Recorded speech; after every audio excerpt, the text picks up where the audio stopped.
196 baris pertama. Bismillahirrahmanirrahim. Qala al-musannifu rahimahullahu ta'ala nafa'ana bihi wa bi'ulumihi fid dharain amin. Wa ru'iya Abu Hafsin al-Qabidi, Syekh Abu Hafsin al-Qabidi dimimpikan oleh seseorang ba'da wafatihi, setelah beliau wafat, fil manami, dalam tidurnya. Wa kana sayyidan kabiran, bahwasannya Abu Hafsin al-Qabidi ini adalah ulama besar, ahli qiraat, gelar beliau hafiz, lahir 531 Hijriah. Abu Hafsin al-Qabidi. Yang memimpikan ini siapa? Teman beliau. Jadi seorang temannya Syekh Abu Hafsin al-Qabidi itu bermimpi memimpikan beliau setelah beliau wafat.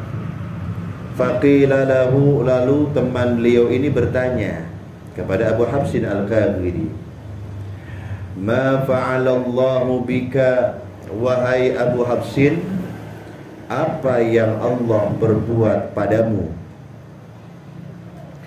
Kemudian Syekh Abu Hafsin al-Qabidi menjawab, rahamani wa ghafarali wa adkhalani al-jannata. Allah merahmati aku dan Allah mengampuni dosa-dosaku, dan karena rahmat dan ampunannya itu Allah memasukkan aku ke dalam surganya. Waqila bimada, kemudian temannya itu kembali bertanya kepada Abu Hafsin al-Qabidi, bimada, wahai Abu Hafsin, apa yang menyebabkan engkau memperoleh rahmat dan ampunan Allah? Qala, Syekh Abu Hafsin berkata, lamma awqafani baina yadayhi, pada saat Allah membawaku ke hadapannya. Ini dihisab ini ya. Maksudnya dihisab. Jadi kita dihadirkan nanti di hadapan Allah. Saat Allah membawaku ke hadapannya, amaral malaikata, saat itu Allah menyuruh kepada para malaikatnya, fahasabu dunubi wa hasabu salati 'ala nabi sallallahu alaihi wasallam. Allah menyuruh para malaikatnya untuk apa? Fahasabu dunubi, untuk menghisab dosa-dosaku. Dihisab, dihitung dosa-dosanya Abu Hafsin. Wa hasabu salati 'ala nabi sallallahu alaihi wasallam, di samping disuruh menghisab dosaku, malaikat-malaikat itu juga disuruh oleh Allah untuk menghisab jumlah salawatku kepada Rasulullah sallallahu alaihi wasallam. Fawajaduha aktsara, dan mereka yakni para malaikat mendapati ternyata salawatku yang aku baca lebih banyak dibandingkan dosaku. Faqala lahum, maka saat itu Allah berkata kepada para malaikat, jallat qudratuh, Allah yang maha agung kekuasaannya. Allah mengatakan kepada para malaikatnya apa? Hasbukum malaikati, wahai para malaikatku, cukup. La tuhasibuhu, jangan kalian hisap lagi dia. Jangan dihitung lagi, udah dia. Wadhabu bihi ila jannati, bawa dia masuk ke dalam surga, kata Allah Subhanahu wa ta'ala. Jadi Masya Allah, Abu Hafsin al-Qabidi wafat, temannya memimpikan beliau, ditanya. Makanya kalau kita ketemu orang yang sudah meninggal, kalau memang bisa ngobrol, ajak ngobrol, tapi nanyanya yang benar. Jangan nanyain kode buntut ditanyain. Ini nanyain nih orang-orang salah gini, dia niru. Ente gimana, selamat? Alhamdulillah. Rahamani wa ghafarali, Allah merahmati aku dan Allah mengampuni dosaku. Antum dapat rahmat dan ampunan Allah itu apa sebabnya? Ditanya. Jawabannya apa tadi?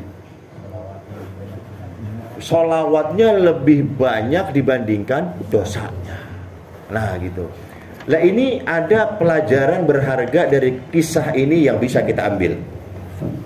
Saya ulangi ya, biar paham. Ketika Abu Hafsin ditanya oleh temannya, apa yang Allah perbuat kepadamu? Abu Hafsin Al-Kagidi mengatakan, rahabani wa ghafarali. Allah merahmati aku dan Allah mengampuni dosaku. Wa adkhalani al-jannata, karena rahmat dan ampunan Allah itulah Allah memasukkan aku ke dalam surga. Perhatikan, karena rahmat dan ampunan Allah itulah Allah memasukkan aku ke dalam surga. Bimada? Lalu dengan apa kamu memperoleh rahmat dan ampunan Allah? Dengan apa? Jawabannya dengan banyak-banyak sholawat. Pelajaran pertama, ini pernah saya sampaikan. Sekarang kita detailkan lagi, kita lebih fokuskan lagi. Abu Hafsin, kamu dapat apa? Rahmat Allah dan ampunan Allah. Karena rahmat dan ampunan Allah lah aku masuk surga. Dari sini kita tarik kesimpulan bahwasannya kita masuk surga semata-mata karena rahmatnya Allah, bukan karena amal kita. Itu yang pertama, paham? Ini buktinya. Iya, buktinya. Beliau nggak bilang bagaimana, apa yang kamu dapat dari Allah masuk surga karena apa? Sholawat saya yang banyak. Oh enggak, bukan itu. Yang pertama kali beliau jawab adalah rohanani wa ghafarali, aku mendapatkan rahmat dan ampunan Allah. Nah, itu ya, paham ya? Jadi dari sini kita tarik kesimpulan bahwasannya kita masuk surga bukan karena amal kita, sehebat apapun amal kita, bukan, tapi semata-mata karena apa? Rahmatnya Allah. Makanya dalam hadis yang diriwayatkan oleh Al-Imam At-Tabrani, Rasulullah sallallahu alaihi wasallam bersabda, "Ma minkum min ahadin yudkhiluhu 'amaluhu al-jannata." Tidak ada satupun di antara kalian, kata Rasulullah, yang masuk surga karena disebabkan amal-amal kalian. Gak ada satupun, kata Rasulullah. Yang ngomong siapa ini? Rasulullah. Sahabat mikir, sahabat ini kan ibadahnya gak kayak kita, pol-polan, abis-abisan. Lah, kalau kita masuk surga bukan karena amal, kan dia ngitung nih, amalan saya siang malam bagaimana nasibnya nih, kan gitu. Tapi ini sahabat, dicerdasnya sahabat. Saya mau pulangin kayak ngomong, wala anta ya Rasulullah. Nah, dibalikin lagi tuh. Kalau anda gimana ya Rasulullah? Dibalikin lagi. Jadi kalau misalkan, kalau saya mah selamat, wah curang. Masa anda selamat kita enggak? Nah kan curang, bener nggak? Ini nih semuanya nggak masuk neraka kecuali ini masuk surga. Lah, padahal amalannya ngikutin ini, ya kan? Semuanya amalan diikutin. Kok ini doang masuk surga? Curang abak, gitu kan? Nah, Rasulullah bilang, tidak ada satupun di antara kalian yang masuk surga karena amal kalian. Waduh, diingat ya, amalan tahajudnya, amalan sedekahnya, banyak nih. Nanya nih sahabat, wala anta ya Rasulullah, termasuk engkau ya Rasulullah? Tuh, jadi kalau Rasulullah bilang, ya, wala ana, betul, saya juga. Tenang sahabat, udah masuk neraka bareng-bareng aja dah. Tenang dah, diwakili nama Nabi. Kan gitu. Nah itu, wala anta ya Rasulullah, termasuk anda wahai Rasulullah, wala ana, termasuk saya. Masa kelas Nabi aja gak masuk surga bukan karena amalnya. Beliau kan terkenal, beliau ya Rasulullah, sholat apa kakinya bengkak. Kalau kita bengkak karena apa? Macam-macam lah. Wala ana illa ayyataghammadanillahu birahmati, akan tetapi aku memperoleh garansi rahmat dari Allah. Aku mah sudah mendapatkan rahmatnya Allah, udah dapat. Ente belum. Memang kita tidak satu pun di antara kita yang masuk surga karena amal, tapi karena rahmat Allah. Aku mah udah dapat itu rahmat Allah. Bahkan aku ini adalah rahmat Allah sendiri. Wa ma arsalnaka illa rahmatan lil alamin. Ini rahmat Rasul. Emang diutus buat rahmat. Masa enggak dapat rahmat? Gimana coba? Pakai otak. Rasulullah diutus sebagai apa? Masa enggak dapat rahmat? Gimana itu? Otaknya enggak jalan berarti. Aku mah sudah mendapatkan rahmatnya Allah. Kalian belum. Nah itu. Saya ulangi lagi.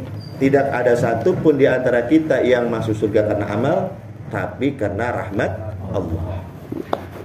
Dalam sebuah hadis riwayat Imam Al-Hakim dalam kitab Al-Mustadraknya, ada hamba Allah, ini zaman dulu ya.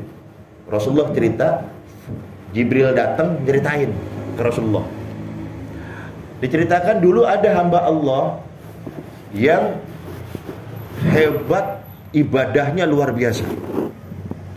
Berapa tahun ini ibadahnya ini si hamba Allah ini? 500 tahun.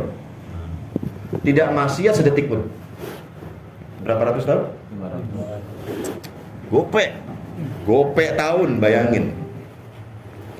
Lah ini makhluk, si hamba Allah ini ditempatkan oleh Allah di sebuah pulau. Lautan, ada pulau, ada gunung, di puncak gunung dia tinggalnya. Dia tiap hari ibadahnya di situ. Nah ini pulau lautan, uniknya sama Allah itu pulau dikasih air tawar sebesar ibu jari buat minum itu si hamba Allah tadi. Padahal ini lah kan di tengah-tengah laut gitu, mana ada air tawar.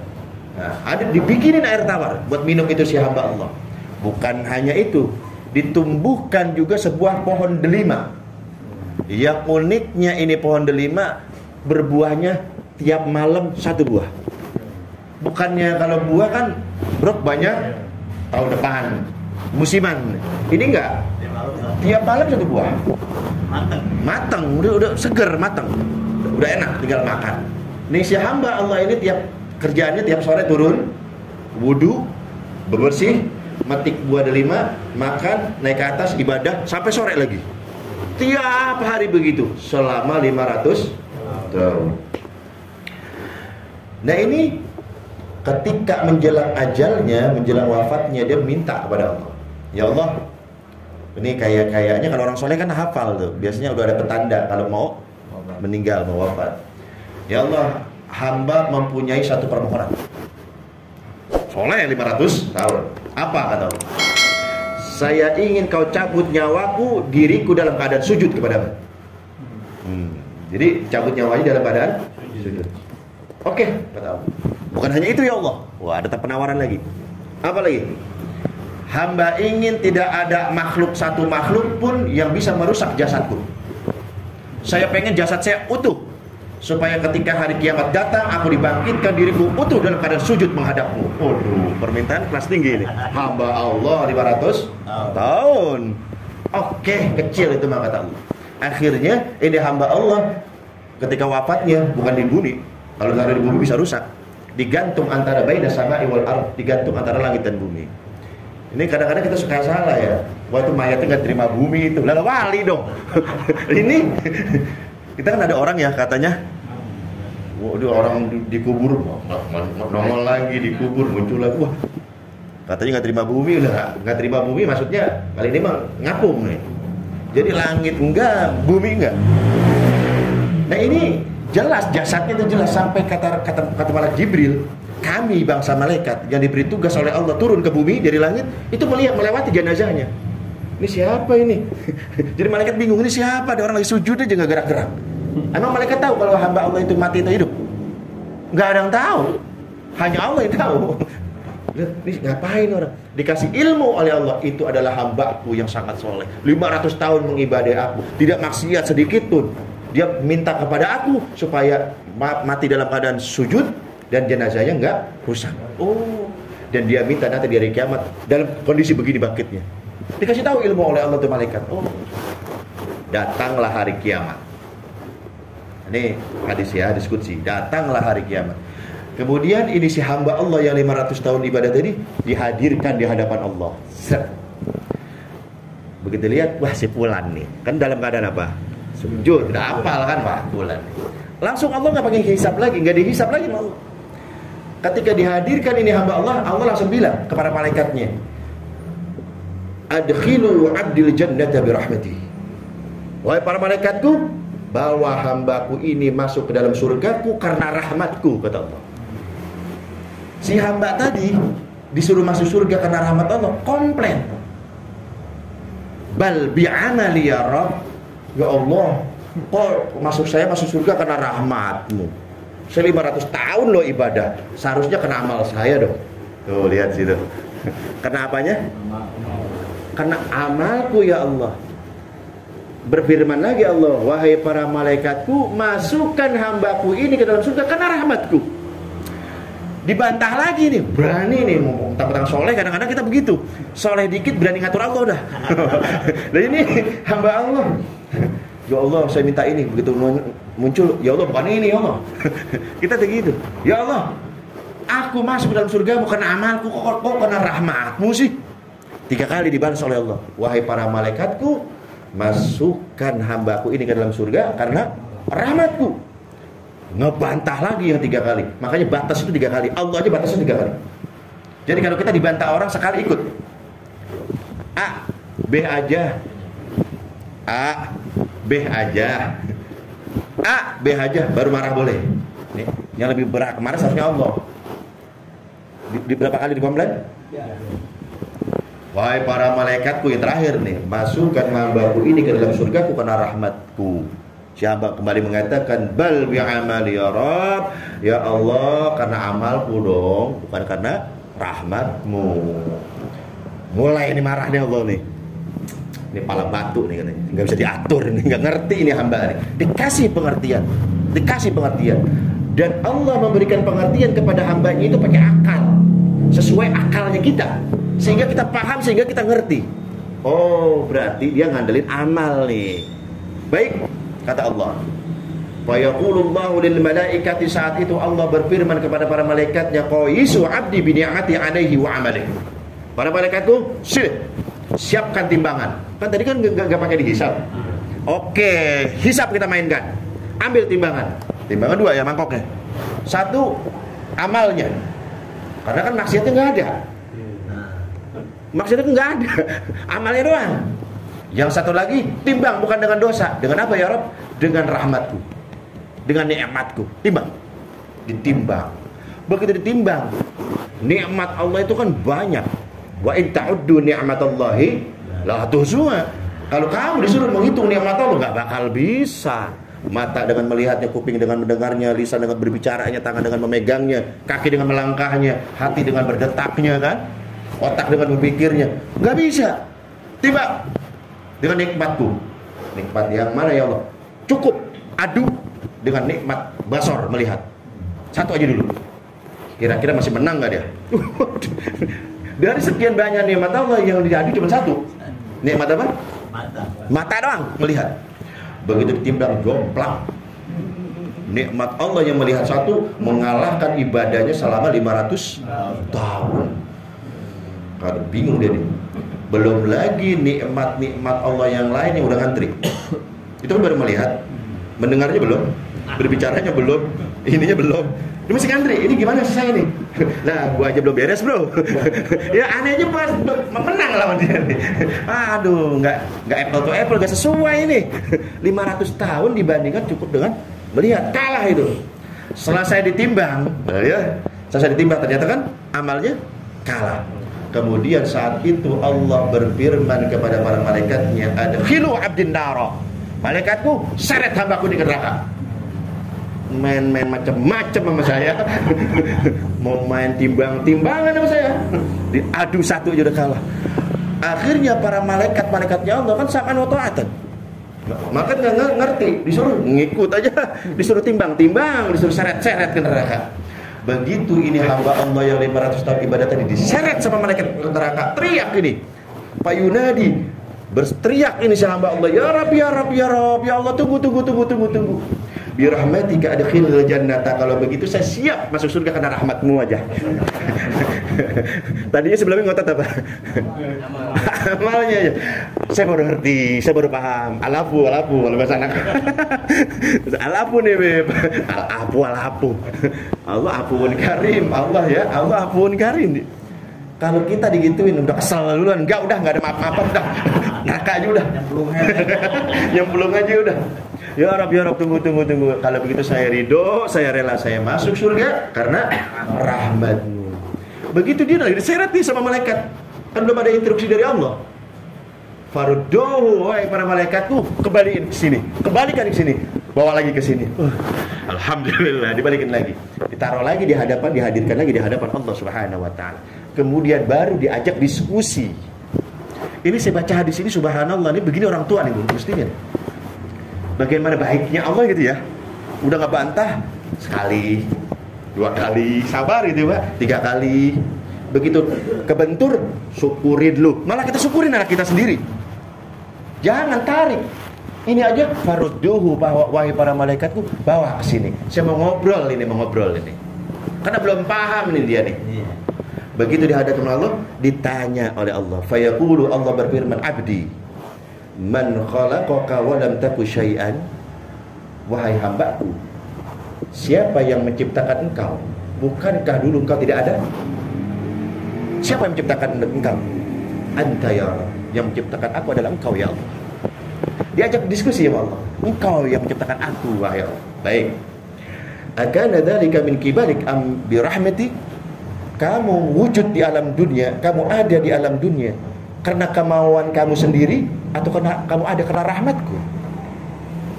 Dijawab lagi, bi rahmatika ya Rabb. Aku ada bukan karena kemauanku, karena aku gak bisa apa-apa. Aku ada, kita semua makhluk ada di atas muka bumi ini karena semata-mata ada karena rahmatmu ya Allah. Bagus, udah mulai ngerti nih. Diajak ngobrol, udah mulai ngerti. Bagus. Hambaku, man qawwaka li ibadati 500 sanah. Wahai hambaku, siapa yang memberi kekuatan kepadamu sehingga kamu bisa kuat beribadah selama 500 tahun? Siapa yang memberi kamu kekuatan? Anta ya Rabb. Engkau ya Allah. Bagus. Man athbata laka jabalan wasatan lujjah. Siapa yang menempatkan dirimu tinggal di atas puncak gunung dan engkau dikelilingi lautan? Siapa yang meletakkan kamu di situ? Anta ya Rabb. Engkau ya Allah. Lalu siapa? Wa akhrajal ma'al 'adba minal ma'il malih. Lalu siapa yang memberikan kamu air tawar padahal sekeliling kamu itu lautan? Siapa yang memberikan air tawar itu? Anta ya Rabb. Engkau ya Allah. Wa akhrajalaka kulla lailatin rumanah. Lalu siapa yang memberikan engkau buah delima? Yang bahkan unik buah delima ini, setiap malam berbuah satu, buahnya segar. Enggak dikumpulin, kalau dikumpulin kan bisa basi nanti. Enggak pakai pentil, langsung jadi. Segar, petik segar. Bayangkan, siapa yang memberikan kamu buah delima? Anta ya. Wahai hambaku, siapa yang meminta kepada aku agar mati dalam keadaan sujud? Bukankah kamu? Betul ya Allah. Aku kabulkan. Engkau kabulkan ya Allah. Siapa yang meminta kepada aku agar jasad kamu tidak hancur dimakan tanah, agar tidak rusak tubuhmu? Siapa? Bukankah kamu? Betul. Siapa yang bisa melakukan itu? Anta ya. Kemudian Allah mengatakan, dzalika birahmati. Aku melakukan semua itu kepadamu karena aku sayang kepadamu wahai hamba. Karena rahmatku wahai hambaku. Setelah Allah mengatakan itu, kemudian Allah berfirman kepada para malaikatnya, adkhilu 'abdil jannata birahmati. Wahai para malaikatku, bawa hambaku yang soleh ini masuk dalam surgaku karena rahmatku. Gak pakai berani-berani lagi tuh, nentang tuh. Begitu udah paham, dikasih pemahaman, baru sadar ternyata kita masuk surga karena apa? Kemudian ditutup oleh cerita malaikat Jibril, wahai Muhammad, ya Muhammad, innamal asya'u birahmatillahi ya Muhammad. Kata malaikat Jibril, wahai Muhammad, sesungguhnya segala sesuatu itu disebabkan rahmatnya Allah. Segala sesuatu itu ada, segala sesuatu itu muncul, itu karena sebab adanya rahmat Allah. Ingat, masuk surga bukan karena apa? Amal, tapi karena apa? Kita bisa sholat. Siapa yang menguatkan tangan kita, mengangkat tangan begini? Kita mengucapkan Allahu Akbar. Siapa yang memberi kuasa agar lisan kita bisa mengucapkan kalimat Allahu Akbar? Terus bagaimana? Ini pernah saya bilang nih, semua yang ada di tubuh kita itu hak guna pakai, bukan hak guna milik. Perhatikan baik-baik. Semua yang ada di tubuh kita itu hak guna pakai, bukan hak guna milik. Kita cuma disuruh pakai sama Allah. Kalau ditanya milik, itu semuanya punya Allah. Buktinya ketika meninggal, yang kita baca apa? Inna lillah. Segala sesuatu punya siapa? Nah itu wa inna ilaihi. Yang punya manggil maka akan kembali kepada yang punya. Itu menandakan semua yang ada di tubuh kita itu hak guna pakai, bukan hak guna. Bagaimana mungkin ketika kita dikasih motor sama abah, dibensinin iya, disuruh nyari duit ke sono, ambil duit ke sono, semua fasilitasnya ditanggung sama abah. Begitu nganterin motor minta upah, mbak upahin dong, kan motor udah saya pakai. Kata abah, lah lu waras. Hidup ente udah ditanggung. Motor aneh, bensin dari aneh, SIM aneh yang bikinin, semuanya tinggal pakai. Disuruh. Mana upahnya, Pak? Hah? Pantes gak? Allah nyiptain kita supaya kita ada di alam dunia. Allah difasilitasi oleh Allah, ya matanya, ya tangannya, ya kakinya. Kemudian kita diberi topik oleh Allah agar bisa menyebut nama Allah, la ilaha illallah. Itu dari Allah juga. Begitu masuk surga, mana surganya? Kan sudah kerja. Sama nggak barusan? Pantas nggak? Buat kita nih, jangan ada di hati kita. Ini hanya ada dalam dunia thariqah. Orang yang ngaji-ngaji cangkang fikih nggak bakal ketemu begini ya, nggak bakal ketemu di dalam. Sebenarnya ini kajian dalam. Jadi kita masuk surga bukan karena amal kita, tapi kenapa? Muncul pertanyaan nih, lah kalau kita masuk surga karena rahmat Allah, bukan karena amal, lalu apa fungsinya kita beramal? Gitu kan? Nah terus buat apa saya sholat? Kalau begitu mah saya nggak usah sholat aja sekalian. Ya Allah Ar-Rahman Ar-Rahim, gitu kan? Dipakai dalil orang-orang yang malas udah mulai itu ya. Karena emang ngikutin takdir Allah aja. Kalau Allah takdirnya masuk surga, enggak itu kan neraka udah. Kalau begitu berarti neraka udah. Itu masa mulangin enak banget. Lalu apa fungsinya amal? Fungsinya amal adalah untuk menjemput turunnya rahmat Allah. Kita masuk surga karena rahmat Allah, bukan karena amal. Lah kalau ditanya, lalu fungsi amal kita apa? Untuk mancing turunnya. Karena rahmat Allah itu turun, enggak ujuk-ujuk turun, enggak ujuk-ujuk datang, enggak brek aja, enggak. Kudu dijemput, kudu dipancing. Dengan apa? Dengan amal.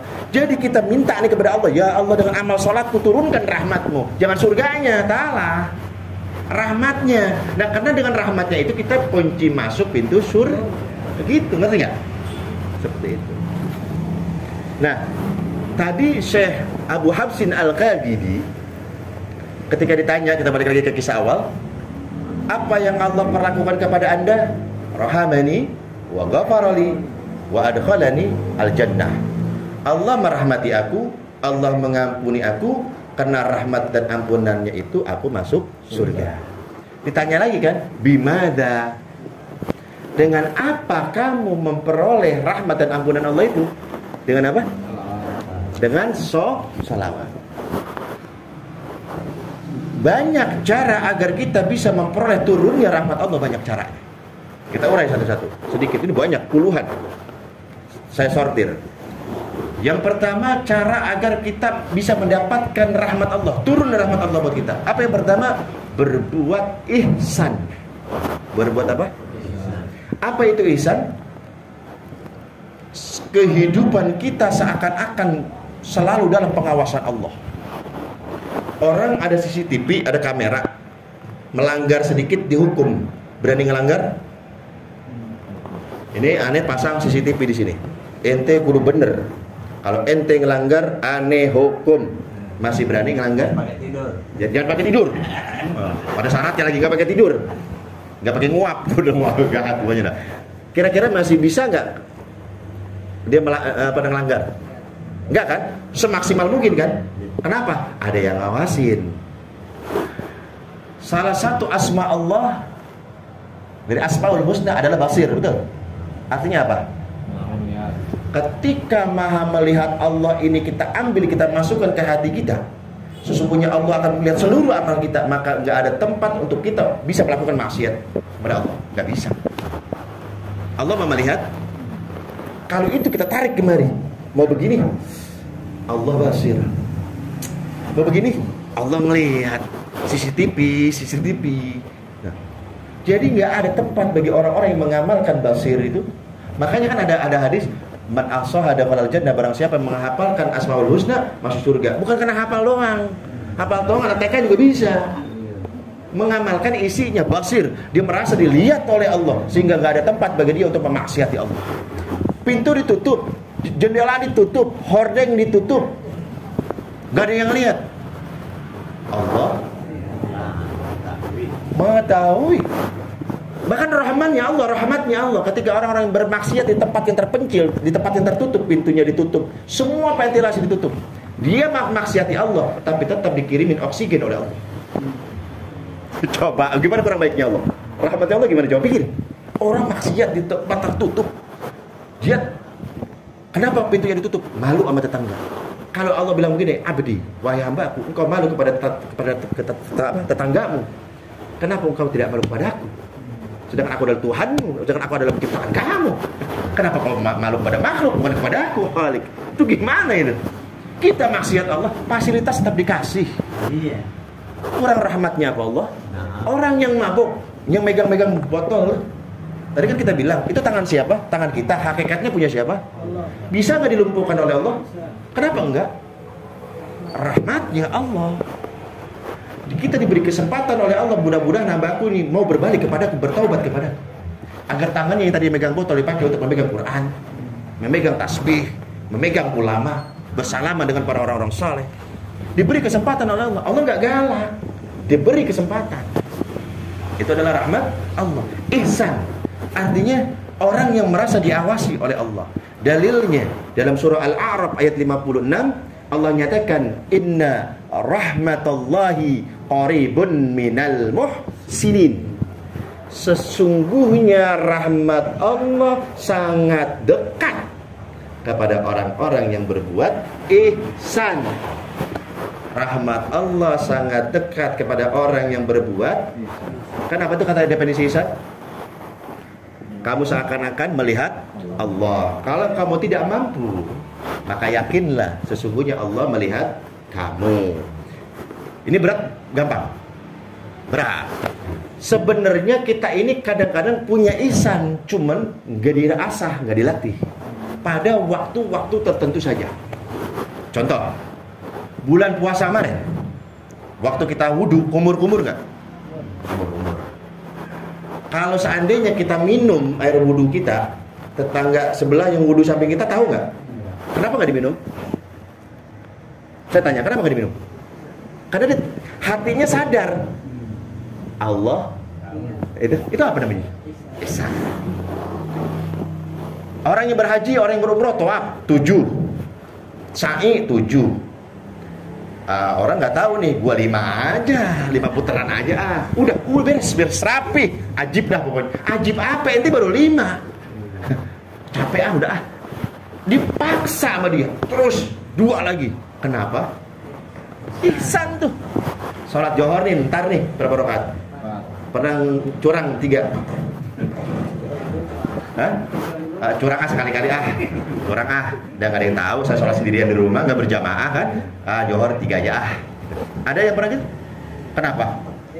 Itu bakat ada semua, cuman gak dipakai yang di lain. Coba di situ-situ, coba ditarik semua, dikit-dikit, satu, nih udah. Kenapa? Innallaha katabat ihsana ala kulli syai'. Kata Rasulullah, sesungguhnya Allah telah menentukan ihsan pada segala sesuatu. Kalau kamu memotong hewan, ihsanlah. Tajamkan pisaunya, cepetin motongnya, itu namanya ihsan, berbuat baik. Wah, ini berat kayaknya ya. Kalau ini berat. Sesungguhnya rahmat Allah dekat pada orang-orang yang berbuat ihsan. Mau pakai cara ini mendapat rahmat Allah dengan cara ihsan? Berat. Kita kurangin. Cara yang kedua kita pakai. Kalau masih berat, mukanya tidak meyakinkan soalnya. Saya butuh tanya, orang tegang, mau nggak meyakin? Ya kita turunin. Alladzina dalam surah apa ini? Bisa dicari, saya lupa nih ayat. Alladzina idza asabathum musibatun qalu inna lillahi wa inna ilaihi raji'un. Surah apa itu? Tinggal dicari nanti ya, bantu Pak. Orang-orang yang apabila ditimpa musibah, mereka saat itu mengatakan inna lillahi wa inna ilaihi raji'un. Ulaika alaihim shalawatum mir rabbihim wa rahmah. Nah, di situ. Mereka itulah orang-orang yang memperoleh ampunan dan rahmat Allah. Ini cara yang kedua. Ini udah paten nih. Orang-orang yang mendapatkan ampunan dan rahmat Allah adalah orang-orang yang begitu ditimpa musibah oleh Allah, dia sabar, kemudian lisan yang mengucapkan innalillahi wa inna ilaihi. Ngucapin innalillahi itu gak segampang yang kita, harus sinkron, harus pas antara lisan dengan hati. Hambari itu dengan musibah ini ya Allah. Belum diaku nih innalillahi wa inna ilaihi raji'un, tapi hatinya ya Allah bagaimana sih, saya nggak terima, kenapa, itu namanya nggak sesuai. Engkau yang punya, katanya nih yang punya ngambil, tapi masih tarik buntut, gimana tuh? Ya ambil aja dah, antum yang punya, nah tapi baru masih diginiin aja. Itu gimana itu? Mulutnya ngomong innalillahi wa inna ilaihi raji'un, ya Allah kenapa saya diuji begini? Itu namanya nggak pas antara lisan dengan orang-orang yang diberi musibah oleh Allah. Dia sabar sesabar-sabarnya. As-sabru bi sodamil ula, sabar itu dihitungnya di awal, bukan di tengah, bukan di akhir. Kalau sabar itu di tengah, di akhir itu udah, karena udah biasa. Sehari sabar, 2 hari sabar, seminggu lah sabar banget. Ya bisa gimana, udah kebiasaan. Yang berat itu disebut sabar itu yang pertama, ketika ada musibah, dader. Sabar nggak ya? Sabar nggak ya? Kudu sabar. Karena sabar berikutnya itu kan udah nggak berat lagi. Yang pertama, yang makanya as-sabru bi sadamil ula, kata Rasulullah. Sabar itu pada hantaman yang pertama. Begitu dia hantam musibah, ini adalah dari Allah. Inna lillahi wa inna ilaihi raji'un. Nah ini caranya kita mendapatkan rahmat, diberi ujian dulu sama Allah. Mau yang ngambil yang ini? Mikir lagi. Lebih beratan lagi ya. Jadi kalau dapat rahmat Allah kudu diuji dulu, terus beri sabar, beri innalillah, istirja' namanya innalillah, berat. Turunin lagi. Udah ketemu surat apa itu? Al-Baqarah ayat berapa? 100? 105.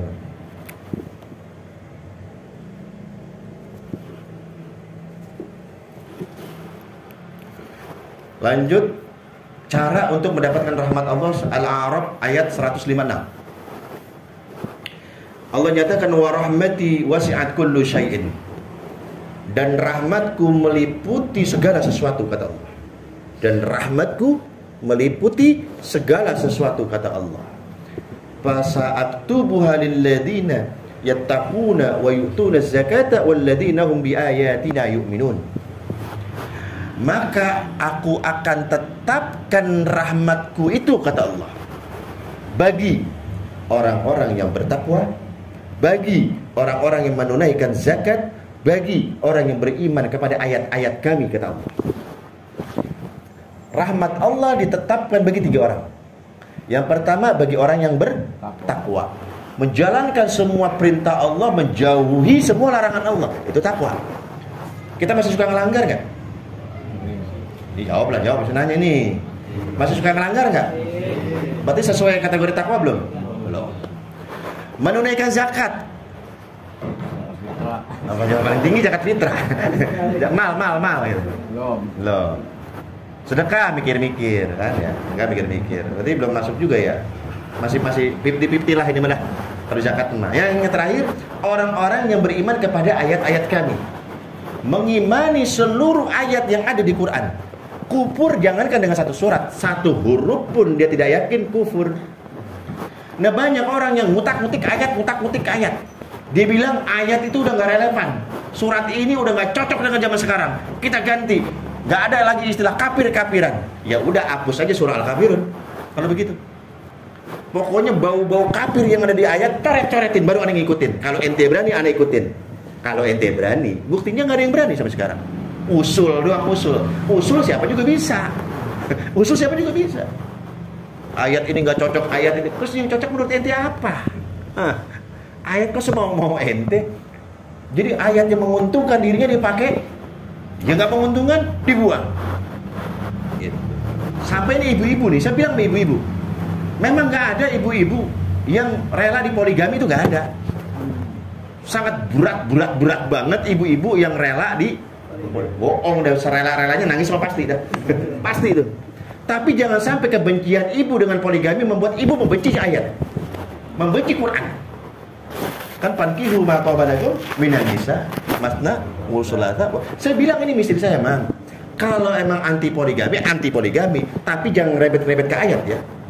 Jangankan satu surat, jangankan satu ayat, satu huruf pun diingkari kufur. Jangan macam-macam, benci ke poligaminya, benci orang-orang yang tukang kawin itu. Ayatnya jangan dibawa-bawa. Akhirnya ayat ke bawah kan? Ayat apaan itu? Itu banyak tuh perempuan ngomong gitu. Makanya kalau ada ibu-ibu yang tukang kesurupan, dikit-dikit kesurupan, baca ini ayat. Fadkihu ma qabalakum minal. Langsung bangun ya. Wah, laki gue suruh kawin lagi. Langsung bangun deh. Jadi kalau di ibu-ibu yang hobinya kesurupan, itu bacain ayat poligami, langsung sadar itu dia. Fadkihu ma qabalakum minal masna. Wah, enggak. Gue enggak jadi kesurupan dah. Sadar lagi. Awas ya, ini jangan main-mainin ayat, jangan sembarangan, jangan diremehin. Udah, ikutin aja udah yang ada ulama-ulama dulu, itu yang paling aslam, yang paling baik, yang paling selamat udah. Jangan ngikut ajaran baru udah. Seperti itu. Jadi kudu ngikutin Al-Qur'an kita berat. Mengimani ayat-ayat Al-Qur'an berat. Riba, Al-Qur'an bilang riba enggak boleh, kita pakai riba. Ya kan? Jadi enggak ngamalin ya percuma berat. Wah, tanya bukan kelas kita lagi. Ya, kita mundur lagi. Lalu siapa lagi orang yang memperoleh rahmat Allah? Yaitu orang-orang yang menjalankan sunnah-sunnah Rasulullah dan mengajarkan sunnah itu kepada orang lain. Nah, ini hadis diriwayatkan oleh Al-Imam Ibnu Rajab. Rasulullah pernah mengatakan rahmatullahi ala khulafai. Semoga rahmat Allah terlimpah kepada para khalifahku. Semoga rahmat Allah terlimpah kepada orang yang menggantikan aku, khalifah. Qalu ya Rasulullah wa man khalafauka? Wahai Rasulullah, yang dimaksud dengan khalifahmu itu siapa? Yang kita tahu siapa? Abu Bakar, terus Umar, terus Utsman, terus Ali. Bukan itu. Siapa khalifah Rasulullah? Qala, beliau bersabda, alladzina yuhyuna sunnati min ba'di. Khalifahku adalah begitu aku wafat, para umatku mereka berlomba-lomba untuk menghidupkan sunnahku. Itu khalifahnya itu, menghidupkan sunnah. Wa yu'allimunaha ibadallah. Kemudian sunnah-sunnahku itu dia transfer ke hamba-hamba Allah yang lain. Sunnah Nabi itu ini, sunnah Nabi. Kayak semalam saya bilang, salah satu sunnah Nabi yang paling mudah kita amalkan adalah ketika dipanggil kita menjawab labbaik. Apabila dipanggil labbaik, bukan oi, apa, naon. Nah, kalau ini kan bicara masalah sunnah. Kenapa? Dalam sebuah hadis diriwayatkan oleh Imam Al-Iraqi, kana sallallahu alaihi wasallam la yad'uhu ahadun min ashabihi wala min ghairihim illa qala labbaik. Rasulullah itu sallallahu alaihi wasallam kalau dipanggil oleh para sahabatnya, kalau orang lain memanggil beliau, illa qala, melainkan beliau menjawab panggilan tersebut labbaik. Tuh. Loh, patut kita tanyakan, kenapa kok Rasulullah kalau dipanggil itu menjawabnya labbaik? Kenapa? Sebab takhallaqu bi akhlaqillah, kata Rasulullah. Berakhlaklah kalian semua dengan akhlak Allah. Rasulullah dipanggil menjawab dengan labbaik karena meniru akhlak Allah. Karena meniru. Dalam hadis qudsi diriwayatkan oleh Al-Imam As-Suyuti, idza qala al-'abdu ya Rabb ya Rabb. Apabila seorang hamba meminta dan memohon kepada Allah dengan mengucapkan ya Rabb ya Rabb, wahai Allah, wahai Allah, wahai Allah. Saat itu qala Allah azza wa jalla, Allah Tuhan kita menjawab seruan hambanya. Apa kata Allah ketika dipanggil ya Rabb ya Rabb? Qala labbaika 'abdi. Labbaik hambaku. Allah dipanggil sama kita, jawabnya apa? Labbaik. Begitupun sebaliknya, ketika kita diundang oleh Allah menjadi tamunya, baik untuk melakukan ibadah haji maupun melakukan ibadah umrah, begitu kita siap tempur, kain ihram udah dipakai, niat jatuh, apa yang dibaca? Labbaik Allahumma. Ini adab enteng nih, ajarin ke anak-anak kita. Di Betawi udah ada, tapi baiknya doang, Mbak. La baik gitu. Padahal asalnya labbaik. Tinggal tambahin la dong dikit. Ya, labbaik. Ya, amalkan itu, amalkan. Seperti itu. Jadi yang keempat adalah orang yang mengajarkan sunnah-sunnah Rasulullah. Nah, dari sekian banyak ini ternyata berat semua, nggak ada yang cocok buat kita. Kita cari yang cocok-cocok aja udah. Yang enak-enak buat kita nih apa? Saya nyariin, ya Allah yang mana? Ini amalan yang paling cocok, amalan yang paling mudah memancing turunnya rahmat Allah cuma satu. La isnen, nggak ada dua, nggak ada lagi udah. Cuma satu. Apa? Sholawat kepada Rasulullah. Innallaha wa malaikatahu yusholluna 'alan. Udah hafal semua nih ya. Sesungguhnya Allah bersalawat kepada Nabi. Sesungguhnya malaikatnya Allah bersalawat kepada Nabi. Dalam kitab Fathul Bari juz 11 halaman 156, Syekh Ibnu Hajar menerangkan, beliau mengutip tafsir dari Ibnu Abbas radhiyallahu taala anhuma. Sayyidina Ibnu Abbas mengatakan anna ma'na sholati Rabbil Rahmah. Allah bersalawat kepada Rasulullah, malaikat bersalawat kepada Rasulullah. Makna salawatnya Allah kepada Rasulullah adalah rahmat. Makna salawat Allah adalah rahmat. Wa sholatul malaikati istighfar. Makna salawat dari para malaikat itu adalah istighfar, memohonkan ampun. Jadi maksudnya orang yang berselawat kepada Rasulullah, Allah turunin rahmat, malaikat mintain ampun. Nah sekarang kita bahas man shalla alayya sholatan. Bukan kalau 1 banding 1 itu udah umum. 1 berbuat kebaikan 1 dikasih 1 itu udah umum. Tapi bagaimana kalau berbuat kebaikan 1 dikali 10? Wah ini luar biasa, amazing nih tuh. Ngerti nggak Bang Yun? Iya. Bahasa Inggris, bahasa sono. Makanya saya tanya dulu takut nggak paham. Jadi 1 dikali 10. Man shalla alayya, barang siapa yang bersalawat kepadaku wahidatan 1 kali, sallallahu alaihi biha asyra, Allah lipat gandakan menjadi 10. 1 salawat jadi 10. 10 salawat jadi 100. 100 salawat jadi 1000. 1000 salawat jadi 10.000. 1000 salawat 10.000. Setahun 365 hari. Istiqomah kita nih gak pernah lepas dalam keadaan apapun. Sehari 1000 kali 365 hari. Saya hitung-hitung nih, kita setahun 3.650.000. Berarti kita memperoleh salawat rahmat dari Allah berapa? 3.650.000 rahmat dari Allah. Banyak dikit. Itu setahun. 2 tahun? 3 tahun? 5 tahun? Banyak dah. Nah, ketika kita ini sudah ahli di sini, maka yakinlah jangan gentar sedikit pun. Kalau seandainya kita mati menghadap Allah, tenang.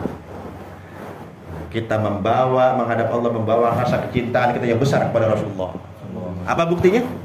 Sholawatku banyak ya Allah. Sholawat saya banyak, udah tenang aja. Seperti itu. Ada seorang sahabat yang bernama Ubay bin Ka'ab. Ini hobinya sholawatan, edan-edanan sholawatnya.